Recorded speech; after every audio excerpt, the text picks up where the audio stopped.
Ok, donc vidéo sérieuse qui va peut-être durer un long moment et je sais même pas si je la posterai, mais je ressens le besoin de m'exprimer par rapport à pas mal de violences que j'ai vécues.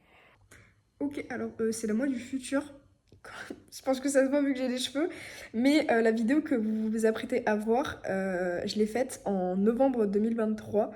Mais j'ai pas osé la poster à ce moment-là, mais aujourd'hui, je ressens un peu le besoin, surtout avec ce qui se passe dans ma vie actuellement. Donc voilà, bonne vidéo, prenez soin de vous et faites attention à vous. Voilà, bisous. Euh, j'ai peur que mes proches du coup voient cette vidéo, mais si je la poste sur TikTok, ils la verront certainement, mais à un moment, faut libérer la parole. Pour les petites trigger warnings, je vais parler d'agression sexuelle.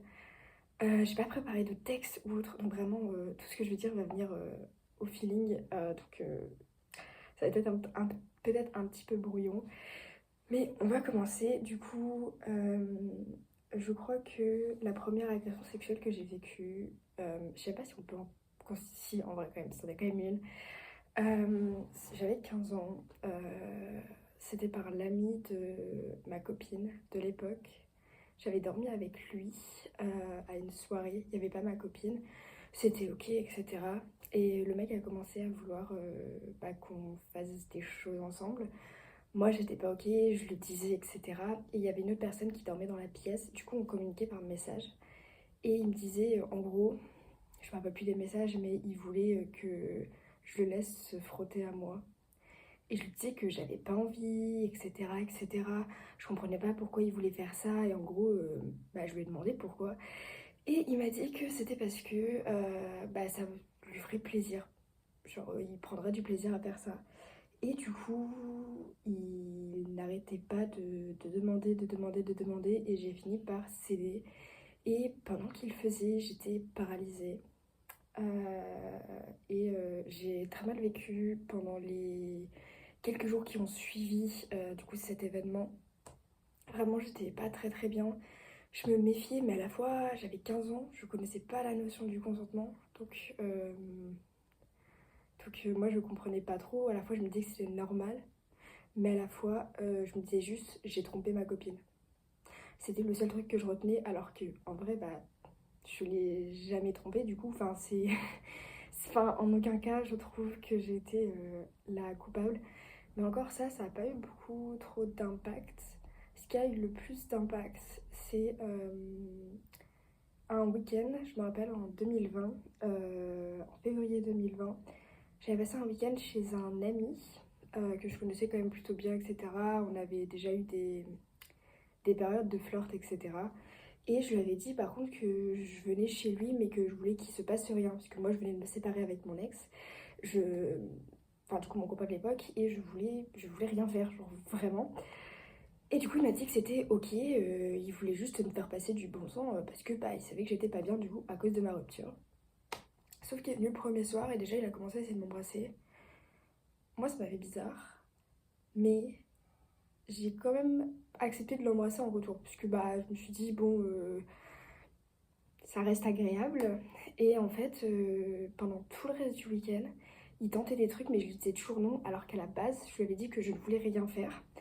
Et en soi, ça c'est pas vraiment genre le pire. Le pire, c'est. Je me rappelle plus, c'était la première nuit, donc c'était la nuit du vendredi au samedi ou celle du samedi au dimanche, que à un moment j'ai été réveillée parce que je sentais ses doigts entre mes jambes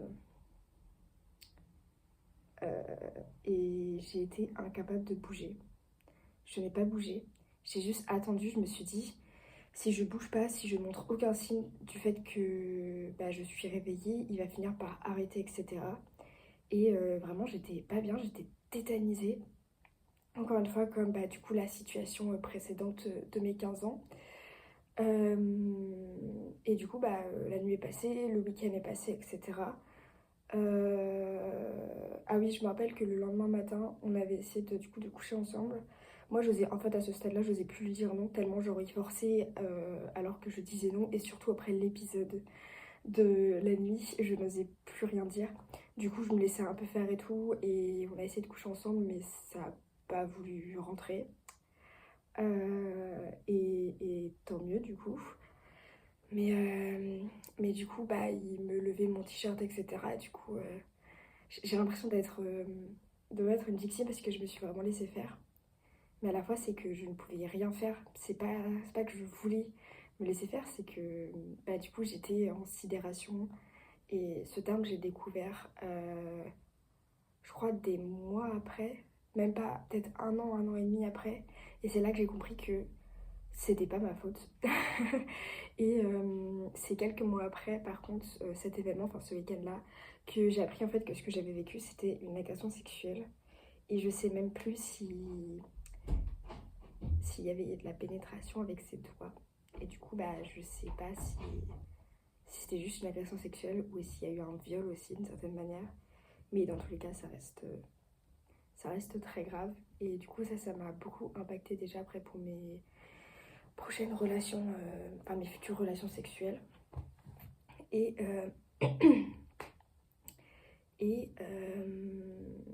à partir de là, ouais, ma libido avait beaucoup baissé. J'avais mal dans mes rapports. Que des problèmes en fait comme ça qui ont un peu détruit ma comment dire, on va dire, je sais pas comment dire, ma santé sexuelle, un truc comme ça. Et c'est d'ailleurs toujours actuellement le cas parce qu'en fait j'en ai jamais vraiment parlé à des professionnels, même si je sais que je devrais. Et ce garçon, je lui en ai parlé de tout ça et il a très bien réagi. Enfin, je lui en ai parlé un an et demi après en lui disant que bah, moi j'avais vécu comme ça ce week-end, que j'avais vécu ça comme ça, etc. Et pour le coup, je lui ai un peu pardonné, entre guillemets, parce qu'il a vraiment reconnu les faits directement. Il m'a demandé si ça allait. Il s'est vraiment excusé. Ce qui n'est pas du tout son genre de base. Euh, et, euh, et oui, du coup, il a vraiment reconnu, mais sans hésiter les faits. Et que lui aussi, il avait réalisé en fait que bah, il avait certainement mal interprété des signes, comme mon regard, genre il trouvait qu'il était fuyant et tout. Mais pour lui, il pensait que c'était de la timidité, parce que je suis quelqu'un de très timide et anxieux socialement aussi. Alors que pour moi, c'était juste que j'étais en sidération et que j'étais incapable de dire quoi que ce soit ou de faire quoi que ce soit. Donc, bah, j'ai pas porté plainte, tous les trucs comme ça, de toute façon, je n'allais pas le faire. Et à ce moment-là, du coup, je crois que j'avais 20 ans. Ouais, j'avais 20 ans. Et du coup, voilà, mais du coup, il a reconnu les faits. Euh, et ensuite est venu avec un de mes ex. Euh, Au départ, ça a duré, je crois, 3 mois notre relation. Et au départ, bah, tout était très bien, même niveau consentement. Il me disait comme quoi, si tu sais pas un truc, on apprend. Si tu veux pas, on fait pas.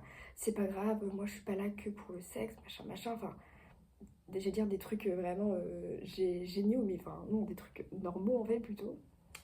Et en fait, est venue la première fois où. Alors, ce qu'il faut savoir, c'est que j'ai l'endométriose.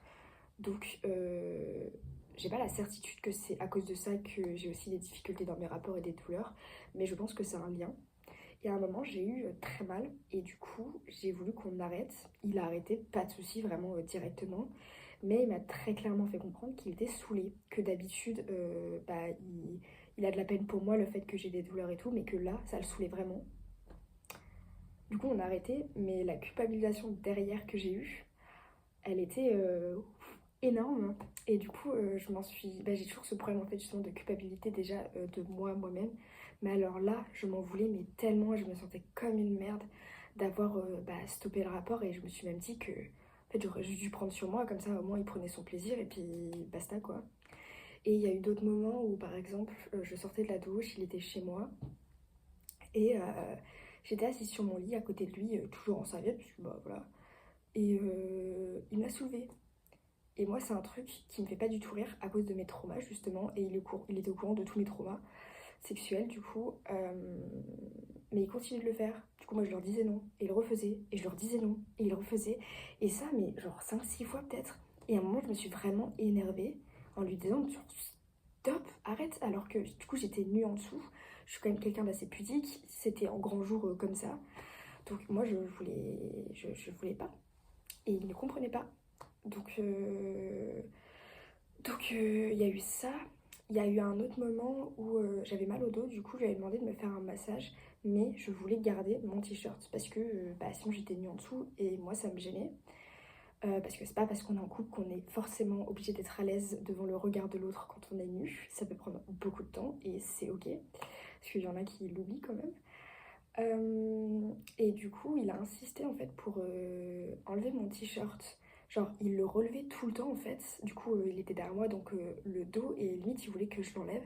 Sauf que, comme l'épisode de la serviette, je lui disais non plusieurs fois et recommençait plusieurs fois. Et à un moment, justement, je crois, là, j'ai pas pété un câble, j'ai cédé. Mais du coup, il a juste mis le t-shirt du coup par-dessus ici. Donc en gros, cette zone-là était cachée. Et il y avait mon dos qui était accessible et mes épaules. Euh, mais du coup, il a vraiment forcé pour un peu me déshabiller. Et moi, du coup, j'ai pas du tout apprécié parce que dans le passé, encore une fois, à cause de mes expériences, c'est des trucs avec lesquels j'ai beaucoup de mal et il le sait. Et malgré tout, il a fait ça.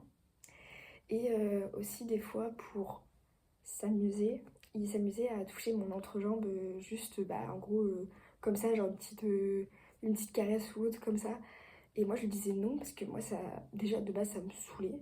Mais c'est qu'en plus, moi, c'était un gros trigger aussi pour moi, encore une fois à cause de mes traumas. Et du coup, je lui disais non, il refaisait, etc. Et juste après, il passait son temps à me culpabiliser quand je disais non.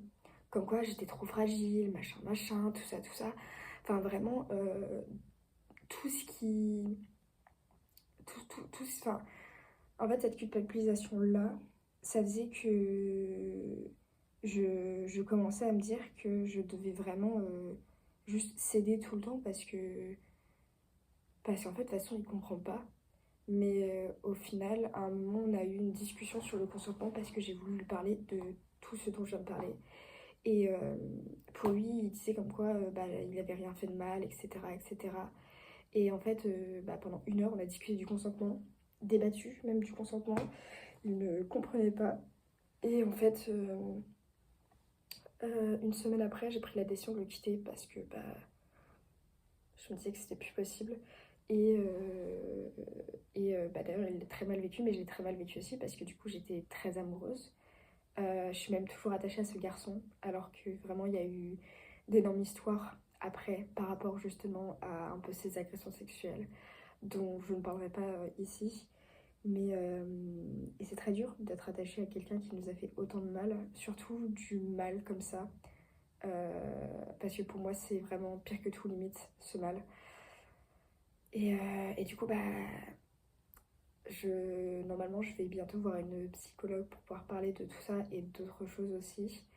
Mais du coup, je voulais faire cette vidéo un peu, je sais pas comment dire, mais de sensibilisation pour, pour juste que les gens se rendent compte de l'importance, je pense, du consentement et qu'un non, c'est non. Que c'est pas parce que c'est ta copine qu'elle est obligée d'être d'accord pour tout, tout le temps, parce que du coup, c'était la vision des choses de mon ex, sauf que moi, j'avais pas la même. Si les deux ont la même vision, peut-être que ça peut marcher, mais moi, c'était pas le cas. Donc, alors que pour lui, il pensait que